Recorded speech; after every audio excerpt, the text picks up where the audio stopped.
baolinfo.net moo leen di jox ay xibaar yu gaaw te wóor ay journalistes yu xarañ te mën seen liggéey.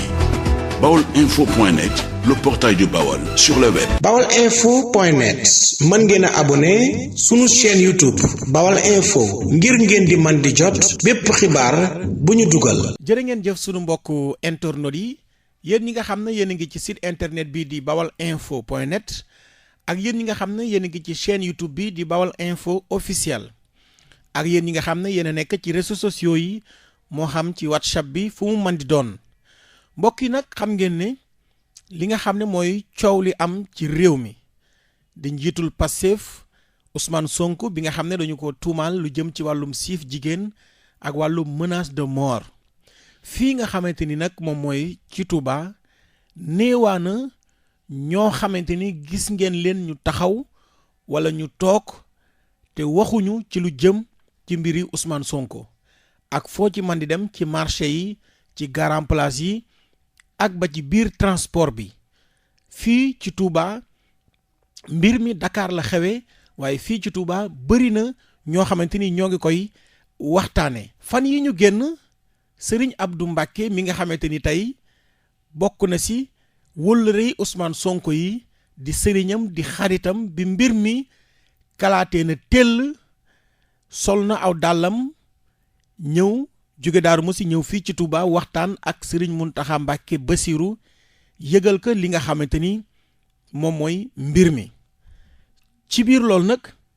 Serigne Mountakha Mbacké Bassirou wax na ak moom ay kàddu waaye kàddu yooyu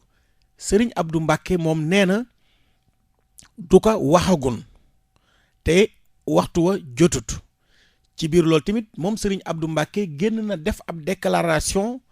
ci lu soxal mbiri Ousmane Sonko ak tamit taxawaay bi nga xam ne moom la ci kilifa yi war a taxaw presse bi di laam-laamee tamit di wax ne Serigne Mountakha Mbacké Bassirou jokkoo na ak ki nga xam ne moom mooy njiitu réew mi di Macky Sall ci coow li nga xamante ni moo lëmbaaje réew mi lëmbaaje bitim réew ndax presse étrangère bi ñoo nga fay waxtaane lu jëm ci Ousmane Sonko mi nga xam ne dañu ko tuumaal lu jëm ci wàllum viol li nga xamante ni nag moom la yenn ci ay ëttu taskatu xabaar xamle mooy Serigne Mountakha Mbacké Bassirou moom déggante na ak Macky Sall njiitu réew mi ci téléphone xamal ko na ko ñëpp yaa leen njaboote maanaam ñëpp yaa leen yilif kon bul nangu réew mi di tàkk ci say loxo kàddu la yoo xam ne moom la ñu presse bi njort ne moom la Serigne bi wax ki nga xam ne mooy njiitu réew mi Macky Sall moom njiitu réew mi tontu ko xamal ko na ko dinaa def sama kem kàttan ba dal daa di am ci biir loolu woona ñi nga xamante ni ñooy ay ministre de l'intérieur ak ministre bi nga xam ne mooy ministre de la justice ngir ab séance d'explication et d'information ci mbir mi maanaam ngir ñu expliquer jox ko ci ay xibaar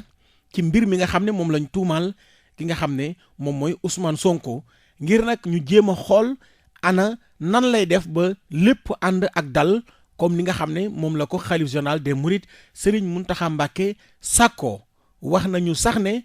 ki nga xam ne mooy kilifa gi yónni na ab ancien ministre Abdoulaye Wade ngir nag mu daal di jouer dox li nga xam ne mooy médiation jàmm gi diggante Ousmane Sonko ak pouvoir bu Sénégal li am ba des mooy njiitul Pastef di Ousmane Sonko tey jii nga xamante ni mooy ci altine ji la commission des lois ci assemblée nationale taxawal li nga xam ne mooy commission ad hoc bi nga xamante ni moom moo war a saytu mbiri Ousmane Sonko ñoom am nañu sañ-sañ woo Ousmane Sonko waaye est-ce que Ousmane Sonko dina dem ñu déglu ko loolu ab laaj la boo xamante ni ñu bari ñoo ngi koy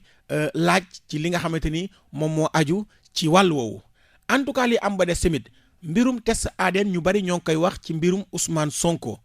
ndax guerru avocat yi sax fi ni mën nañu wax ne guerre entre guillemets moo am diggante avocat yi Ousmane Sonko yi ak maître El Hadji Diouf mi nga xamante ni mooy layal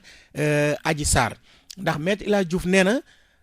avocat yi Ousmane Sonko yi amuñu accès ci li nga xamante ni tey moom mooy dossier bi ndax seen client wuy si wutoon te maître El Hadji Diouf nee na ci biir dossier bi prélèvement am na ci dossier médical am na ci def nañu ay prélèvement te gis nañ ci tamit li nga xamante ni moom mooy sperme maanaam mandiyu loolu tamit avocat yi Ousmane Sonko yi weddi nañu ko nee nañ ñoom dossier bi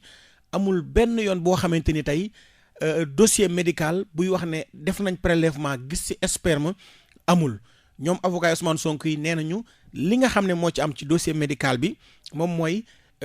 li nga xam ne moom la ci médecin yi wane mooy amul benn yoon boo xamante ni daal ñoom bi ñu defee seen liggéey gis nañu si li nga xamante ni moom mooy sperme en tout cas li am ba des mbirum test ADN tamit ñi nga xam ne ñoo ànd ak Ousmane Sonko ñoom njort nañ ne état bu Sénégal mën na see def ay manipulation waaye avocat bii di maître Moustapha Dieng moom li mu wax mooy Ousmane Sonko bu ñu ko defloo test ADN am na sañ-sañ bañ a def li nga xamante ni tey moom mooy test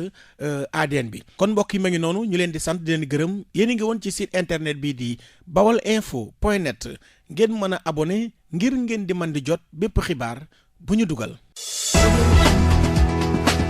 baolinfo.net moo leen di jox ay xibaar yu gaaw te wóor ay journaliste yu xarañ te mën seen liggéey baolinfo.net le portail du Baol sur le web. baolinfo.net mën ngeen a abonné sunu chaîne YouTube Baol Info ngir ngeen di mën di jot bépp xibaar bu ñu dugal.